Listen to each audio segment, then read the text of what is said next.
Welcome, welcome, welcome to another episode of the Greatness Engineering Hour show, the show where I bring you champion people with outstanding stories, people with outstanding knowledge, and people who are making a difference in their communities, in their countries, and globally. And today I have a global influencer, an award-winning social entrepreneur. And she is currently based in the UK. So her name is Carolyne Apinde, and she is just magnificent, a real role model, a real champion. She's the founder and CEO of the NGO Whisperer Global Consulting. So we're gonna talk a little bit about what she does as part of this with the work that she does, through this consulting body. She's also the owner of an editor-in-chief of her own magazine called the NGO Whisperer, and she hosts a show herself as well, so the NGO Whisperer show. And she is an international speaker, an evangelist for social entrepreneurship, and our conversation today is going to be on social entrepreneurship. We're going to learn from her and understand, how she managed to come out of, the mass and be able to make, the global impact that she's doing around the world. She is a seasoned resource mobilization and business development specialist with over 15 years experience in the nonprofit sector. And she has worked and influenced, social project all over the world, and it's just amazing what she's been able to do. So without expanding too much, because I want Carolyne to introduce herself a little bit more in detail. I'm going to bring her. So get ready. Let us know where you're watching from.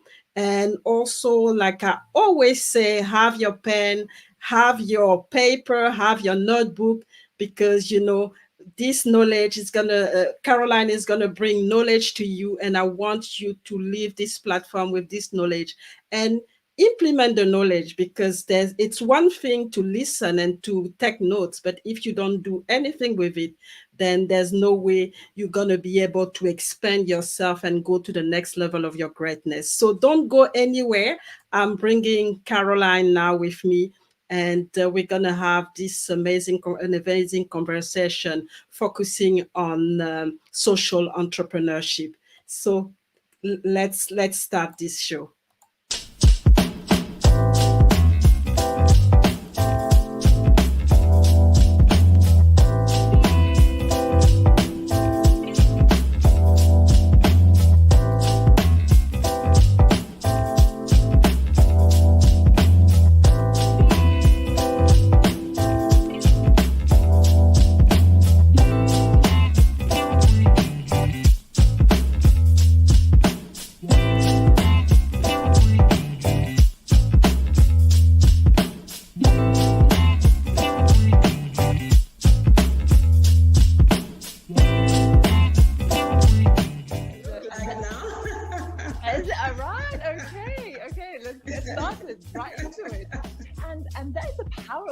Right? On memories.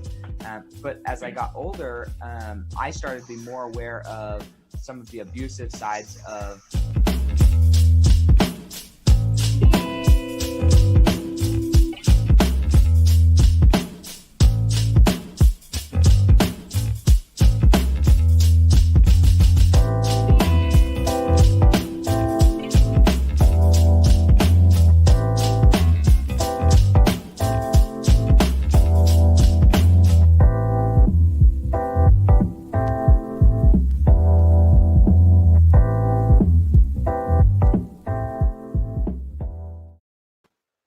Hello, hello, hello. Welcome, Carolyne. Welcome to the Greatness Engineering Hour show. How are you? How is everything on your side in the UK? I am well, thank you, Mireille. It is an honor and a pleasure to be on your show today. Thank you so much for having me. It's a pleasure for me. I mean, the pleasure is mine because I know, the work that you've been doing all over the world, globally, internationally, and really engineering, like I always say, engineering greatness wherever it matters. And I really want the audience to really realize that there are people, doing so many things and creating positive impact around the world and pushing, social entrepreneurship, and you are one of them. So just to start our conversation, just wanted to, you to introduce yourself and let us know, who is Carolyne and how you managed to come to become the champion that you are today. Thank you so much. You've already said a lot about me, but I would like to introduce myself and say I am first and foremost a daughter. I am a wife, I am a sister, and I am also that one girl who rose up from a very rural community in Kenya to impacting lives around the world through the work that I do. I didn't set it out at the beginning to say I want to impact the world. I just started doing things and I realized that I was impacting lives. And sometimes it just, sometimes it's just a matter of not just thinking too much and just, put one step, do things one step at a time. And really, by the time you realize you've done something extraordinary. So one question that I have, what was it to, to grow up as Carolyne? And did you have anybody inspiring you? I mean, obviously you said you didn't know, but did you have any inspiration, people that, somebody that you were looking up to that actually, help you to step up to the next level of your greatness? Absolutely. The two people that impacted my life at the beginning, when I was growing up in a family, is my father and my mother. My Mm-hmm. father was in the medical profession, and my mother was doing business and doing a lot of work in the community as well as serving in the church. Mm-hmm. And what I saw from my mother and my father was, with everything you have, it's Mm-hmm. really meant to benefit yourself and the people around you. There Mm-hmm. is no good in having when the people around you do not have. And that's Mm-hmm. what I saw in my father and in my mother. And so, up to today, when I travel to the local communities where we grew up, Mm-hmm. people always refer to us as the Opindes, the daughters of Opinde, Mama Jane, and Daktari. Daktari in Swahili, it means Mm-hmm. doctor.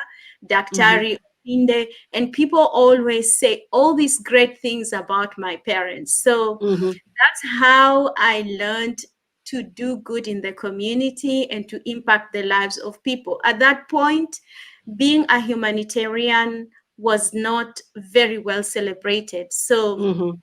for us, it was just making a difference in someone's life. That's what I saw my parents doing.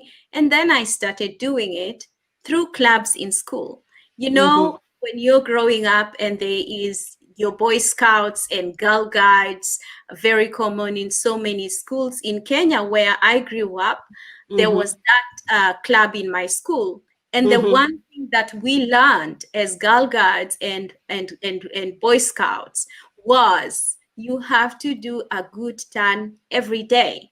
So Mm-hmm. that inspired me. And I always used to wonder, what is the good turn that I should do today? And I would Mm-hmm. do something nice to someone Mm-hmm. because I felt, as a girl guide living by those principles, I need to embody it in my life. So I Mm-hmm. started doing that. And Mireille, one thing that we did as young as we were, I remember when I joined, I was 7 years old. I Mm-hmm. was literally Wow. in the second grade. I was 7 years old. So one of the things that we had to do was to raise funds for the school feeding program so we could support other children who could not afford to pay for the school feeding program. So Mm-hmm. back in those days when I grew up in the 80s, late 90s, Mm-hmm. early 90s. So back in those days, we had school feeding program where children in primary school would go to school, and if you were able to pay, you would have lunch at school. But if you were not, then you would have to go home for lunch. That's how the system in education in Kenya is. So you would have to walk back home. Most of us used to walk back home. And for some children, that was such a long distance. So then the school introduced this. It is commonly practiced in many communities, rural areas in Kenya. So then they asked the Girl Guides and the Scouts, would you like to do your good turn for this whole term, the school term, 3 months? And they said, we would like you guys to raise money. Raise money to pay for other children who cannot afford. So then I thought to myself, what can I do? And I remember, Mirail, my mom taught us when we were very young, to help out at home by cleaning dishes. So I thought, I can clean dishes in people's houses and get paid and then raise money. So that's the first fundraiser I ever held. Woke up very early on Saturday morning. I had my purse where I would keep the money. I dressed up well because my dad told me, if you're not well dressed up, people won't take you seriously. So you need to dress up. Even though you're going to clean dishes, you need to dress up well. So I dressed up what we would call Sunday best, And then I started knocking doors of my neighbors. And I knocked doors and I asked them, do you have dishes from last night that I could wash? I'm doing a good turn. And I had a sheet of paper. My dad gave it to me. So I went knocking on the doors and I cleaned the first house dishes and I went to the next one. And by the time it got to about noon, I had collected about 100 Kenya shillings. That means I had washed dishes in 20 houses because I was charging 5 Kenya shillings. I should have charged more. That's what I said. You should have charged more, because that's a lot of work, especially when we know the size of the families in Africa. It's just wow, it's so generous. So that was my first ever fundraising exercise. So then I raised money and then I went home, and my dad added another 50 Kenya shillings to it. And then I took it to school together with the other Girl Guides and Boy Scouts. We gave it to our patron, because Girl Guides have a patron, the Boy Scouts have a patron. We gave it to our patron. And we were able to support our fellow pupils, our fellow learners in our primary school in Kenya to have lunch for the whole term. That was my introduction into raising funds. Back in those days, it was not called raising funds. We were just doing what we call a good turn. Okay, that's fantastic and so inspiring. And I see we have quite a few people here watching. So there's Karen. Karen she's watching from Dallas in the US, Dallas, Texas. We have Coach Rose. She's watching from Houston, Texas as well. And she is really inspired, 7. Wow. I see a wow here. So yes, it's really impressive to see, and we have Kenya as well from the US. So really, impressive story, inspiring story. And at the end of the day, it's really beautiful to see, because, like you said, it doesn't make sense if you have that, people around you don't have. It doesn't make sense. So you have to make sure everybody can have something, and that's very important to have. We also have Chika from Nigeria just watching now. So really, really inspiring story, inspiring growing up, and also, a great environment that's actually prepare you for that. Your mom, your dad, really instilling those value, and that's another part of the story where it's really important to have the right setting as well. But I mean, later on, obviously, you grew up, from this regional area, and you have a background in science and project management. But what motivated you actually? I know that you started young, but what motivated you to actually do social entrepreneurship as your main activity and your main, everything? So when did you, was it a particular breakthrough, or is it just a continuation of what you were just talking about right now?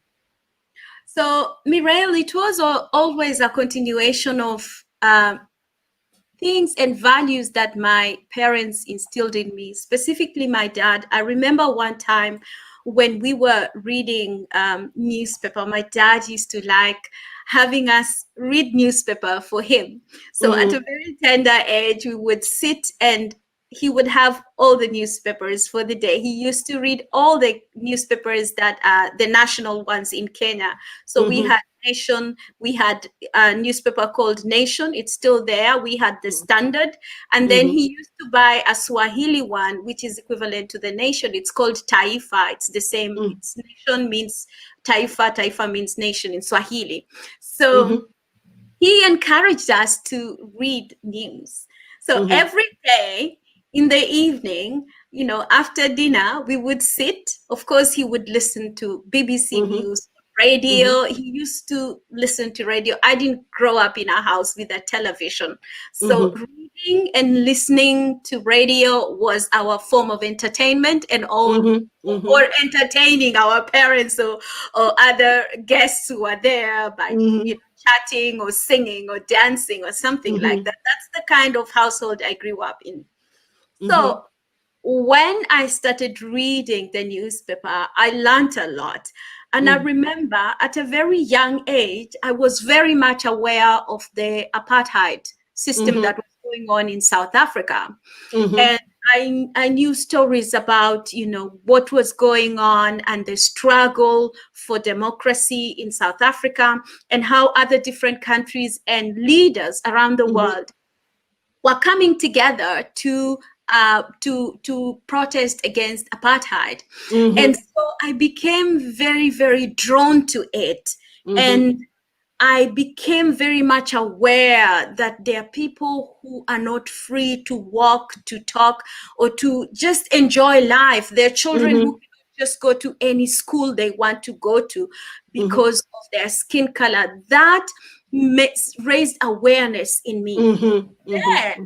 Then I started learning about, different people who won the Nobel laureate and Nobel Prize, the Nobel laureates of the world. And one particular woman from Kenya is the late Professor Wangari Maathai, who was the first woman ever to win the Nobel Prize. And so when I learned about all these things, and I read it in the newspaper, and I listened to news with my father, it opened up my thinking. And all of a sudden, even though I grew up in a very rural area in Kenya, the Rift Valley province, specifically an area called Tambach, very beautiful. Even though we grew up there, we knew about what was going on in Russia, for example. We knew about the Gulf War and all those things that were happening. We knew about the fires in Australia. We knew about the tornadoes and the hurricanes in the United States. So we knew about what was going on back then in the Amazon forest, and the encroachment and all these things that were happening, the Berlin Wall falling and all those things, So all these things, the things our parents instilled in us. And that played a critical role in me wanting to get into different areas. At that time, I wanted to be everything, Mireille. I wanted to be a doctor. I wanted to be like Wangari Maathai. I wanted to be like a leader. I wanted to be a queen like Queen Elizabeth. I wanted to be everything because, when a child reads this at the age of 7, 8, 9, you dream and you see, wow, if they can do it, I can do it. Yeah. So then that ushered me into working very hard in school, getting straight A's and everything. And finally going to the University of Nairobi, where I studied mathematics and chemistry. And at that time, my mind was, I didn't make it to be a doctor. I wasn't very happy with myself and all that, because all I wanted to be is like my dad. So then when I was at the university, I saw I can influence the lives of other girls, other women, young women like me, if I become a student leader. So I became a student leader, and I was very petite, you can imagine.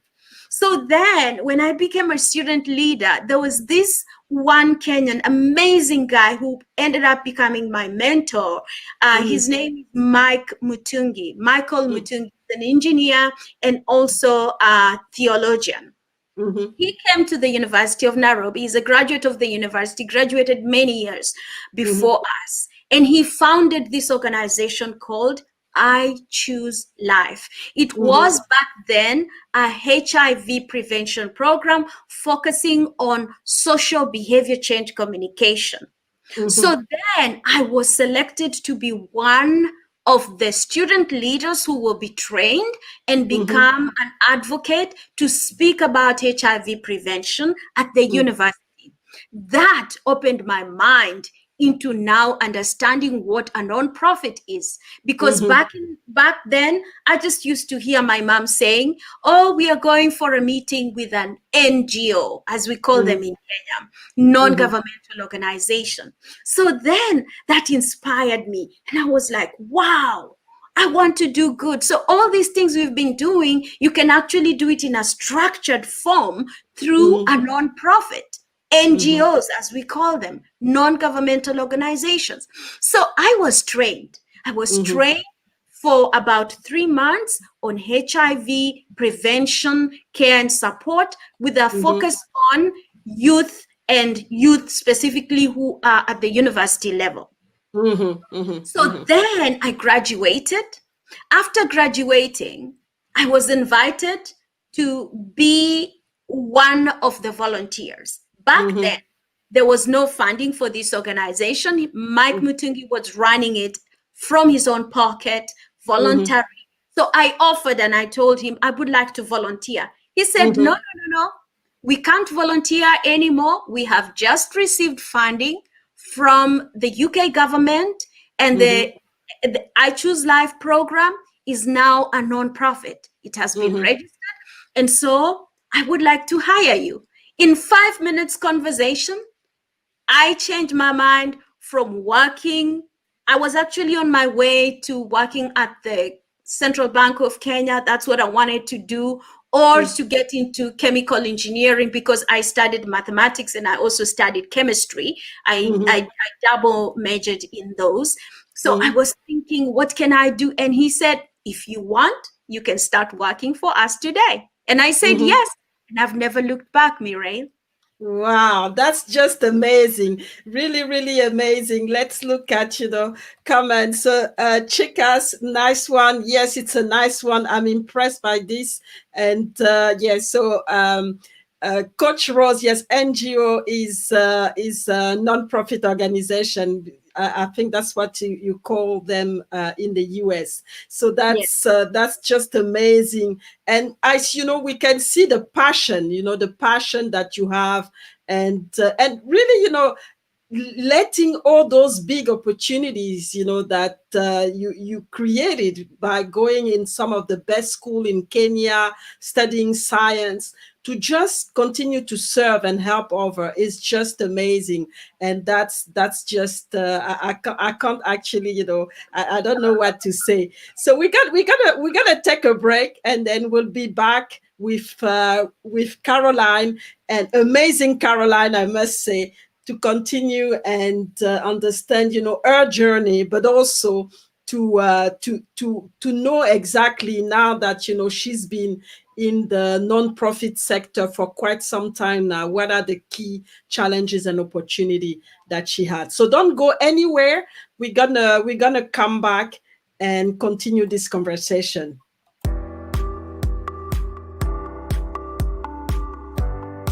It's actually the result of a long journey in the oil and gas industry, working worldwide. And so I've been in this industry for 20 years. And like Deborah was saying, there's a big significance in the 20 years because I got in this industry because I lost my dad. And at some point I just had to stop going to school. I had my bachelor, I stopped because I had to find a job, and then I got into the industry. But I managed to discover the industry and really like it. So this book is really represent a lot for me. I dedicated it to my dad actually, and also really putting together all that I've learned working in the industry as well. So through this journey, what I've really realized is that when you really want something, you have to go and get it. And going and get it doesn't mean just sit down, have the idea. It's also just put a plan, implement it.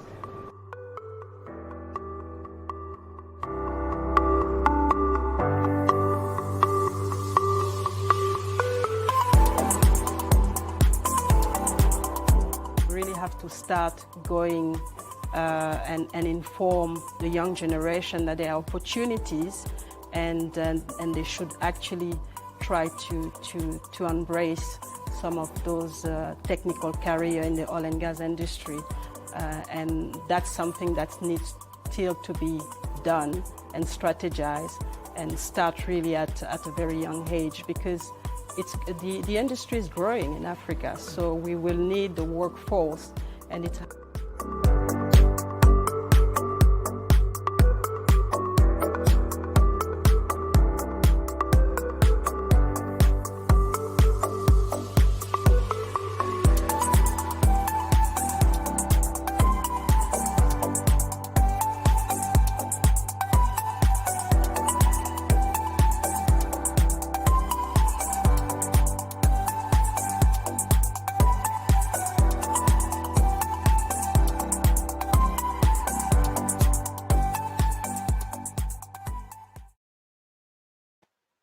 So we are back with amazing Carolyne. And as you can see, I'm also, somebody who was in the, science and still doing it, but empowering young girls as well through the STEM Queen in Uganda and other projects. And I know that Carolyne is doing the same as well, even more than I'm doing. So we're going to continue our conversation and understand, how she's doing, in that and in the nonprofit industry. So one question that I have, so now you funded the NGO Whisperer, your consulting company. Is there a special significance, behind the name, and what does this consultancy do specifically? Thank you, Mireille. That's a great question. So the NGO Whisperer, the name came to me when I was at a coaching weekend in London in 2017. Mm-hmm. Upon graduating with the Masters in Project Management at the University of Salford here in Manchester, where I am. Back then, I was living in South Africa, but I was studying in Manchester. So then I went to London in 2017, graduated in 2016 with a Master's of Science in Project Management, because I wanted to help nonprofits to be great at what they do. And one of those areas, which I have very many years of experience in, is project management. So because there's really no master's level training on resource mobilization. It's something that you learn while you're doing. So the closest to what I wanted to do in the nonprofit sector was project management, and having mathematics and chemistry behind it.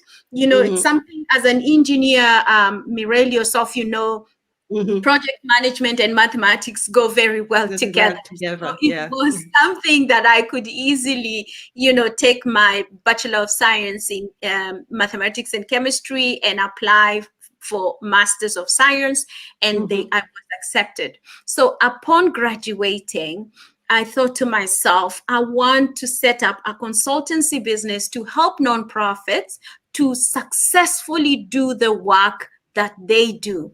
Because what I saw in my experience back then when I was employed is that there are many organizations, many nonprofits, many community-based organizations, many of them in their areas where they do the work, they do an amazing work. However, they don't know how to document it. They don't know how to tell their story. And above all, they don't know how to build a good relationship with funders to ensure that they get repeat funding. One of those ways is by managing your projects well. So then I thought to myself, I'm going to set up a consulting business. So now when I went to this coaching weekend, it was a 4-day weekend. The company that I was with was calling it Dream Team. So then I went to London with my then boyfriend, fiance. Now we are married. So we went there together. He was there to give me moral support and cheering me on. So then on the 3rd day, everyone was wondering, oh, what business should I start? Because we had received coaching and we were so geared up. We wanted to really do something. And the coach, one coach that I love, her name is Coach Sherry Elston. She's in South Africa, based in South Africa, travels all over the world. She asked me, Caroline, what would you like to be? And I stood up and I said, I am the NGO Whisperer. I help nonprofits to raise funds so they can successfully impact people's lives. And I sat down, Mireille. I was in tears because just me manifesting that which was building up in me for many years of studying, and working and thinking and calling myself it. There is power in what you say about yourself. So if you want to build something great, start by calling yourself great. If you want to be great, start by calling yourself great. If you want to be an impactor, start by calling yourself that. So when I projected my voice and I said that, from that day, the NGO Whisperer was born. Even though it wasn't legally registered, but in me, I knew I am the NGO Whisperer. So then with coaching Mireille, I learned the organization is not one person. So I cannot be the NGO Whisperer. I am Caroline. I have another identity. So I thought to myself, what should I call this company? And I thought I will call it the NGO Whisperer. And I will expand it and say, we are a consulting business. We provide technical support to nonprofits so they can successfully impact people's lives. So I moved from just calling myself the NGO Whisperer. I moved away from saying we only raising funds to now providing a bouquet or a line or range of services. And those range of services we will talk about very soon. But the most important thing I want people to know is it matters what dreams you are. Every dream you have matters. And you need to take action yourself and put that dream into action. But first, before you put it into action, you need to write it down. Have a statement. When people ask you, who are you? You can confidently say, I am Carolyne Opinde, the founder of the NGO Whisperer, a consulting business that provides technical support to nonprofits so they can successfully impact people's lives. So when I said that, everything, Mireille, changed. Everything changed. I started to think as a social entrepreneur. I started to think as a pioneer, setting up systems, building systems and processes, not just for myself, for organization, not just for one, previously I was employed, but for many. So doors began to open, Mireille. People started calling me because I would put my post out there on social media. People would like, oh, some people would call me Madam NGO Whisperer. Some people would call me Mrs. Whisperer, all those things, it's so funny. And, as I began to work and they were like, oh, we need your whispering skills in this. We need your whispering skills in this. And in the end, we have the 6 pillars of the NGO Whisperer, which I will talk about. And it's powerful because I was listening to you and you say as soon as you started to speak it became alive. So we have to understand the power of speaking our dreams and really make it audible to ourselves and to everybody, even if there's nobody around, still speak it and make sure that it start the whole process, but it doesn't stop at this level. You have to work, but also what I like is that you understand after that if you want to expand, you need other people, and that you can't do it on your own. But that's just beautiful to see this process that that sometimes we don't actually pay attention to, and it works. And I agree with you. As soon as you start to speak about something and you start to believe in it and you put the work, it's gonna work. And you're gonna be able to see your dream through.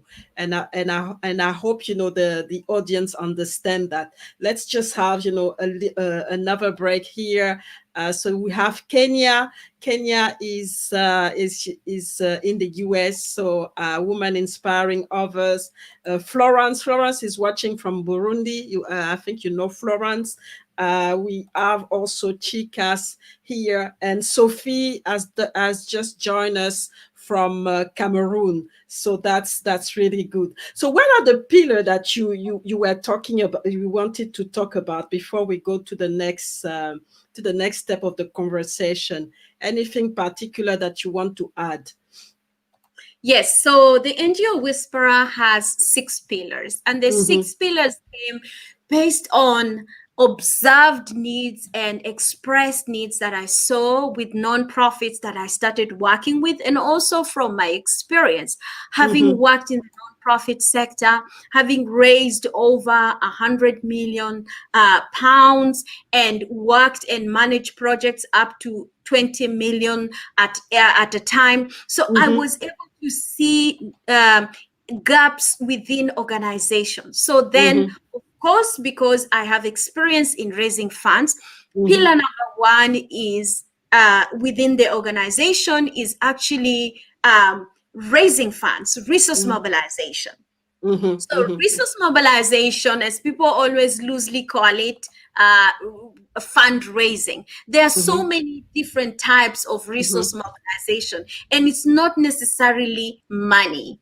So there is personnel, there is in-kind donation where people would give commodities, and there's also financial part of it. So then I began to work with organizations on resource mobilization. Number 2 is project management, which is something that I studied up to the master's level. So with project management, we provide support in helping organizations set up project management structures. The 3rd pillar is organizational support and management, and that is around governance.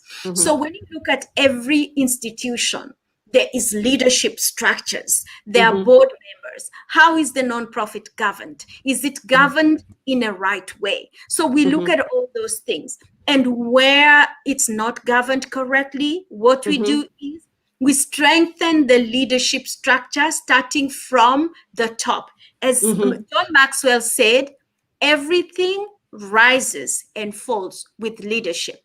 If the leadership is not right at the board level, I'm telling you, as it comes down to the executive, to the senior managers, to the junior managers, and to the people on the floor, it won't work. So strengthening leadership is very, very important. For nonprofits who are out there, having your board members go through coaching and understanding what their roles and responsibilities are is very important. Having guidelines, having charters for the organization. So that's number 3.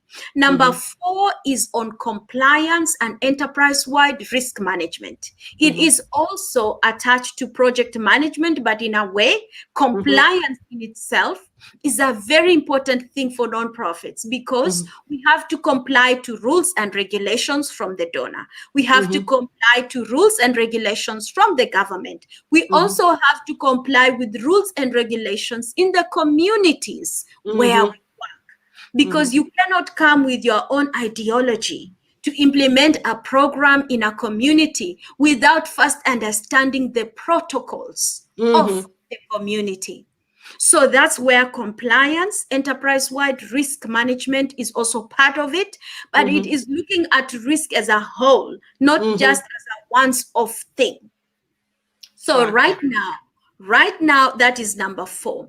And then number 5 is an important aspect that we all need: executive coaching and masterclasses for nonprofit leaders and their teams. And then lastly is the NGO Whisperer branding and marketing, which is through our show. Like, you know, you have a show, so we have a show for nonprofits. We talk about stories of men and women who are making an impact around the world on the magazine as well. We just released issue number 6 of the magazine with an amazing woman on the cover. So all these are for branding and marketing nonprofits. So those are the 6 pillars. Okay, that's wonderful, and I think it's important to talk about those pillars, because sometimes, you know, people just start NGOs without, you know, knowing that there's a process to follow. There are systems that you need to be aware of if you want to be successful. Otherwise, you know, it's just going to be something that's actually going to be there but really don't have a real impact, and things are going to be very difficult. For example, project management sometimes is left out because people say, okay, it's just charity, so they don't put any effort in understanding how in actually managing this entity as a project, and they fall out. The governance is another one. And then really evaluating all the risk as well that are, you know, and understand the environment. Like you said, you can't just come and put something together without, you know, having the right structure, the right understanding, and knowing the rule of engagement as well. Otherwise, you just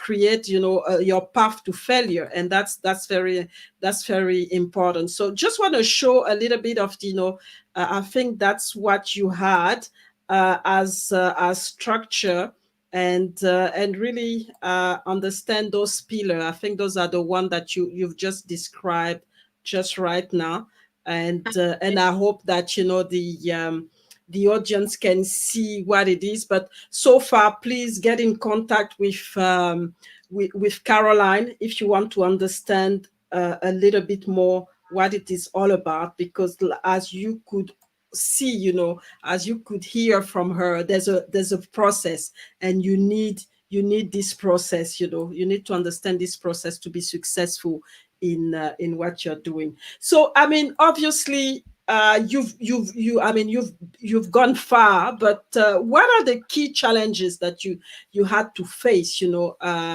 being, you know, a social entrepreneur? So you've done it locally, obviously in Kenya, but now you're doing it globally. So what do you think are the key challenges that, you know, for people going into NGOs, or even people like you helping NGO to go to the next level?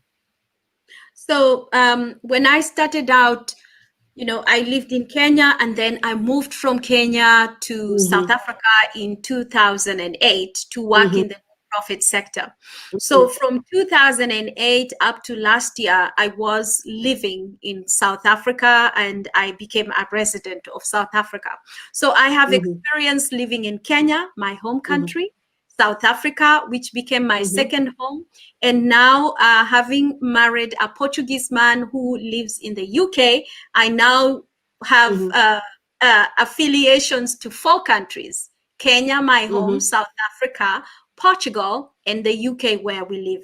So in all these areas, and of course, with, before I moved here, there was traveling and everything, the challenges that I see nonprofits facing around the world and in countries that I am affiliated to because of my marriage or by birth or by working are the same. The challenges that nonprofits face are the same. You might think nonprofits in Africa face different challenges from those in the United Kingdom or in the US. I also have clients in the Caribbean, different parts of the Caribbean area and Latin America. All those areas, you think about countries such as the Dominican Republic, Nicaragua, Honduras, all those countries, the challenges that they face are very, very similar to other countries around the world. People in the nonprofit sector in those areas experience the same. So one of the biggest challenges that I have seen within the nonprofit sector is it's the thinking that a nonprofit sector cannot generate its own income. It is a limiting belief. It is a limiting belief, Mireille, because nonprofits can create structures and begin to raise funds. It might not be equivalent to the grants that we receive from large donors like your US government, your UK government, and other EU countries, but that funding that you raise for yourself as a nonprofit, you can use it to pay for core costs that other donors might not readily pay for. Most importantly, you can use it to pay for innovations and other pilots and things that you are testing as you grow. So for me, one of those challenges that I have faced is the limiting belief among nonprofit people that they must always depend on funding 100%. And I always tell them, no, you must look for a way of raising your own income. It could be that you have great training team. Maybe you can have your training team train other nonprofits at a fee. It could be that you have a facility that a funder paid for. How about renting that facility for a community activity and people pay on Saturdays and Sunday? It could be that you have such a great monitoring and evaluation team that could make rounds and mentor other smaller nonprofits, on a monthly basis, travel and see what other smaller nonprofits are doing, and they would pay you. So these are all ideas that have been given to my clients to help them see themselves as creators of opportunities for themselves and not to depend on funding from governments and from other donors or from individual people at 100%. So that is one of the biggest issues that I have seen. And it's actually difficult because when we hear no profit, we think that it's about asking all the time. So we don't think that we have to do anything to make things work. We always want to depend on other people, and that's why it's important that consulting company like yourself come and really train people to have the right mindset and start to be more creative and more innovative in running their NGOs and especially raising funds, because otherwise it's kind of difficult, especially now. We have so much there's so much disruption, uncertainty, And, for companies to give money just like that, or even government, it becomes very difficult. So, the NGOs have to make sure that they have the structure to be able to create their own money. And which come to the next question of asking, how is the industry right now with COVID and the impact of, on the different economies of COVID for the NGOs, now that, fund that they're really looking for from government and other big organization are mostly not going to be available. How do they manage that? How do you see them managing that? Mireille, to be honest, COVID has shaken the whole world Mm-hmm, and made us to rethink what our foundations are, what foundations are we standing on. And mm-hmm, within the nonprofit sector, we've also been shaken. Uh, mm-hmm, uh, Many nonprofits have closed offices, they mm-hmm, have closed their doors, they no longer are operation. They've had to hand over their population that they serve, or what we call their beneficiaries, to other mm-hmm, nonprofits operating. So what I see that's happening right now is innovation, Mireille. mm-hmm, Innovation mm-hmm, is key. Innovation in the sense that during COVID-19 lockdown period, many nonprofits who are actually doing face-to-face service delivery, some mm-hmm, of them could not do it if they were not regarded as essential. Those who are in mm-hmm, the medical industry were regarded as essential and given the opportunity to continue to provide their services, with the caveat of mm-hmm, providing services related to COVID-19 emergency. So mm-hmm, what happened is, many nonprofits that I know of and that I work with, we are actually at a time of innovating, looking at mm-hmm, our vision and mission. If you've mm-hmm, had a vision and a mission for the last 10 years, COVID-19 comes, you must change for sure. You mm-hmm, cannot continue to be the same old, because this is a great opportunity for you to rethink. How can I serve the world better? How can I position myself as a nonprofit? And I'm talking about founders of nonprofits, mm-hmm, executive leaders, the board members. This is mm-hmm, a time for them to think, how can we be innovative in doing the things that we can do? How can we address these issues that are facing us right now? Because mm-hmm, remember, the people you serve have also been affected by COVID. mm-hmm, So if you are, for example, HIV/AIDS program, mm-hmm, providing support to women, children, adolescent girls and boys, this is a great opportunity for you to find ways in which you can use technology instead of doing door-to-door community-wide outreach events. How mm-hmm, about use your phone? Use your phone and create an app where people can access the information without endangering the lives of your community health workers.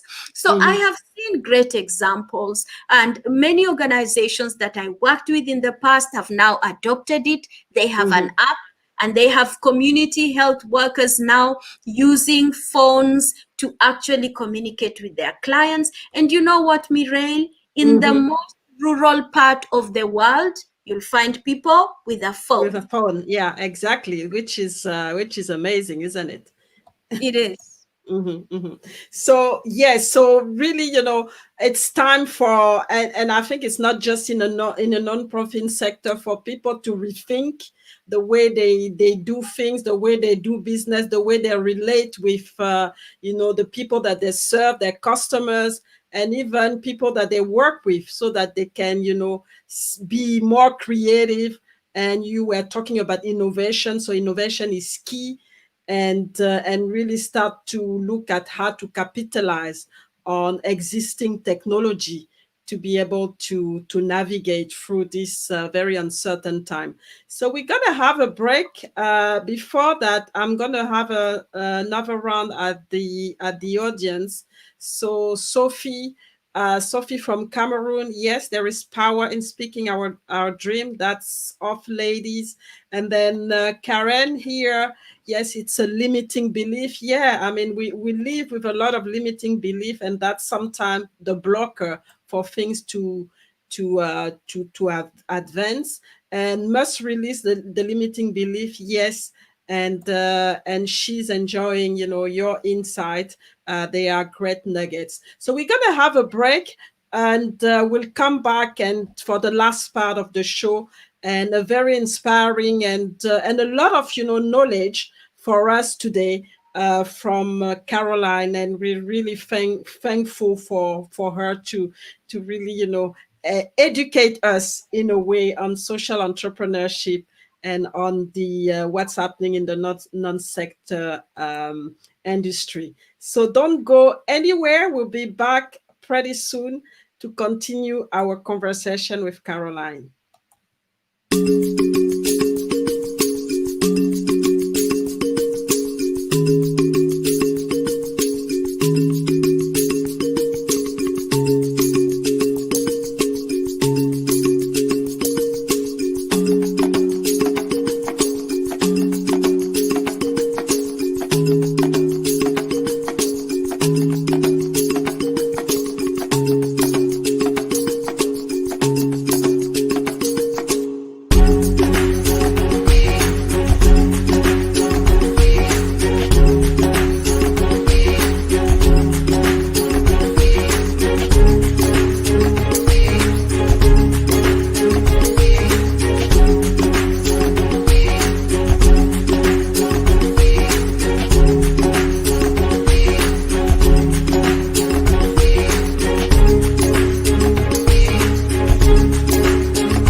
We are back with Carolyne, and we are being inspired by her and really learning a lot about social entrepreneurship today.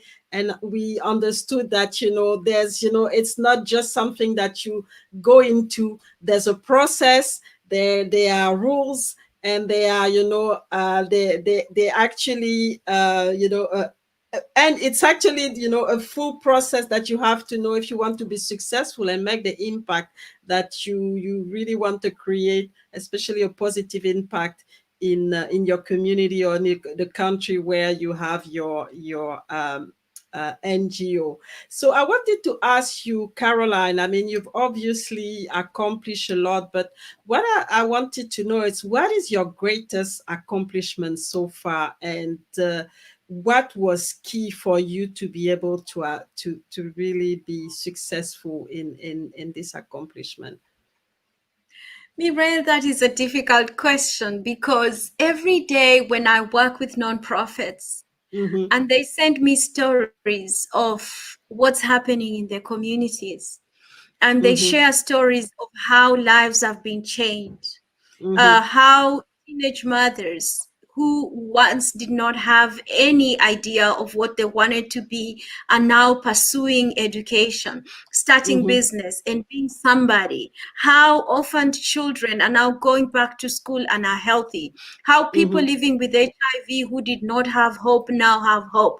How women who were experiencing gender-based violence have been able to turn their lives around, and now, together with their children, they feel safe, they live in a happy home. When I hear all these stories, it's difficult to say which one is my greatest accomplishment, because we are talking about people's lives. So for me, the biggest accomplishment is when we raise funds that is impacting lives of people in the community. So every time we receive a grant, that is my greatest moment. That's fantastic and so powerful, because like you say, you can't choose. Your greatest accomplishment is when you've been able to put a smile on somebody, to make a difference, a positive impact in somebody's life, to really make sure that you added value to this person, and this person is able to take care of herself or himself, and really look to you and say thank you. That's really the big reward that you all of us are looking for in whatever we're doing, especially if we're doing with passion and with our heart. So what, based on your own on your experience, what would you say to somebody who wants to follow on your footstep, and we really want people, you to multiply yourself, when I see everything that you do. So what would be the advice that you would tell to the next generation, I would say, of women who want to follow on your footsteps? That is a very good question, because I always thought to myself, when someone asked me, how can I do what you are doing?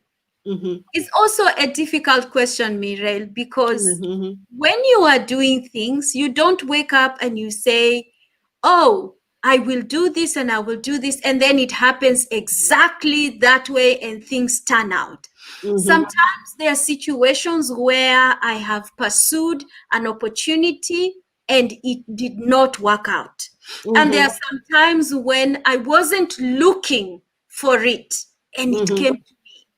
I give you an example, Mireille. With the NGO Whisperer show, I was in South Africa in 2019.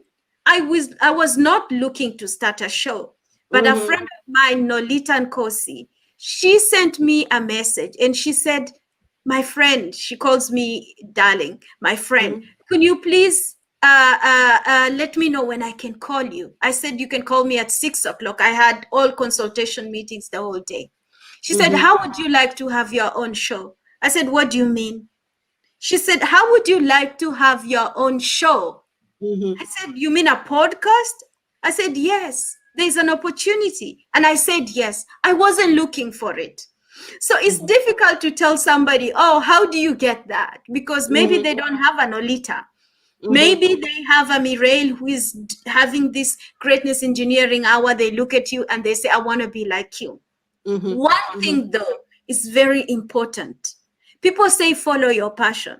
But I also tell people, look at the things you are good at, not just your passion. Because sometimes you can be passionate about something, but you are not really good at it.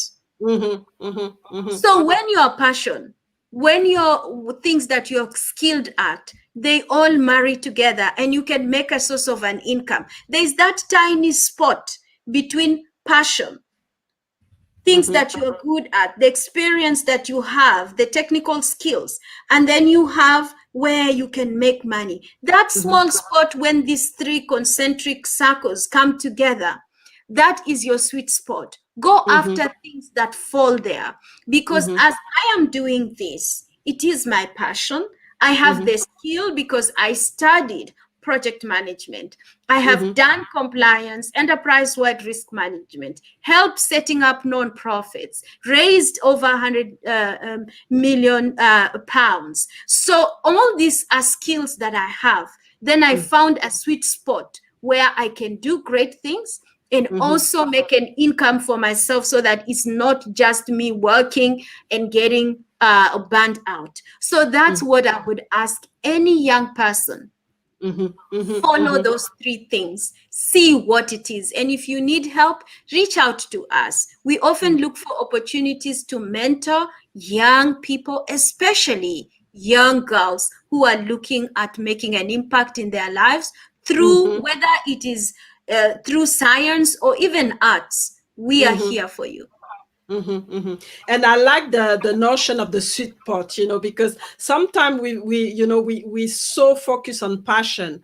And like you said, some people burn out because you do things on passion, and yes, you like it, but you burn out because you need something else. So you have to find this sweet spot where at the intersection of those three parameters that you just defined, so that you have balance and you can continue to serve, because if you burn out, you can't serve anymore. So that's very important. And I think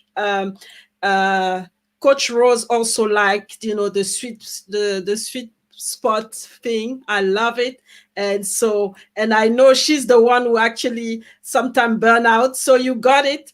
think about finding your sweet spot, Coach Rose, and there's Karen as well. Be a thought leader area in your area of expertise, operate in your gift, and go. We move the puzzle pieces into place. Yes, so that's amazing. So powerful conversation today with Carolyne. And it's been really a pleasure to have you. Thanks for your time. And one thing that I want you to ask you: how do people connect with you? And do you have anything that's coming up? Because I think you inspire so many people today. They might actually want to know exactly what's coming up on your side and how they can connect with you, or how they can if they need your service, because a lot of the listeners are doing also charity work, and a little bit of they're doing some social work as well. So it's going to be very important for them to get some expertise, especially if they want to scale up the work that they're doing. Thank you so much for this opportunity.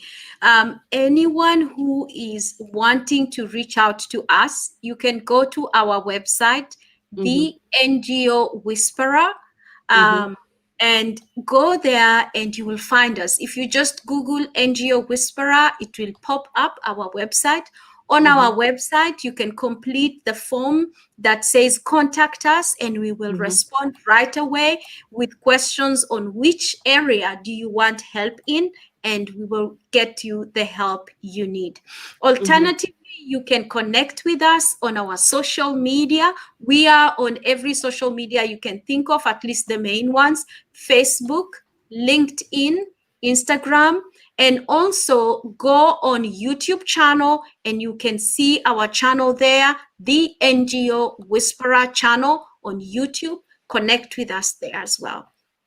Fantastic. It's been amazing. And we obviously focus only on your work in on your social entrepreneurship work, but you're doing so much. I mean, you have the NGO Whisperer, which is the word, and then you have the show that you were talking about, where you have some amazing leaders from all over the world coming, and that you had the opportunity to interview, and really amazing show. Please go and watch the episode on the YouTube channel that Carolyne just mentioned to you.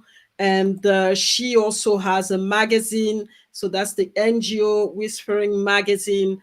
And like you can see as well some amazing features in her magazine as well. So reach out to her, and really don't hesitate to continue this conversation, because it's important that after the show you get something out of it.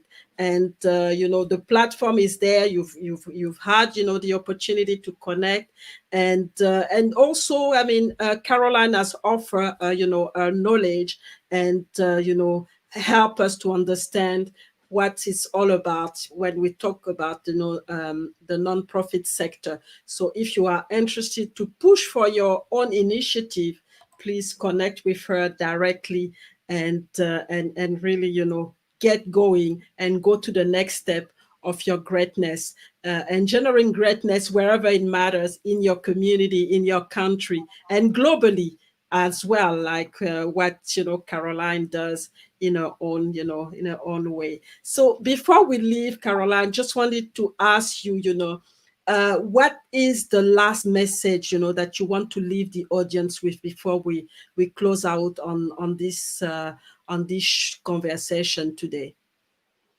The last message that I would like to leave with people is our slogan, which is: it's all about connecting people, raising funds, and impacting lives. Everything that we do in this life, we need people. So connect with people. Everything that you do in this world, whether it is a business, for profit or non-profit, you need capital, you need resources to do it. So let's help each other to raise funds. And lastly, whatever you do, make sure that you are impacting lives of people positively. Mm-hmm, So it's mm-hmm. connecting people, raising funds, and impacting lives. Impacting life. So that's beautiful. And I hope that you gonna remember this one. So it's all about connecting people, raising funds, impacting lives. And make sure, and I'm gonna add another one, make sure you don't leave, and if you don't leave anything on the table of life, and you just go and show up and step up in everything that you do. So thank you again, Caroline. It's been amazing, inspiring, and we really thank you for your time and for everything today. And thank you for everybody who've been able to be with us. And please don't hesitate to share, because there are people who've not been able to come today, but they need this knowledge. So share in your own network, and make sure you connect with Caroline to continue the conversation and understand a little bit more what she does. And if you need help, she's the right person as far as nonprofit is concerned. So thank you very much, everybody, and I'll see you again next week with some other amazing guests. And I'd never disappoint you. And I hope that today you had a great time, a great hour with myself and Caroline. So bye, everybody, and have a great weekend. Bye, Caroline, and see you all next week with another episode of the Greatness Engineering Hour show.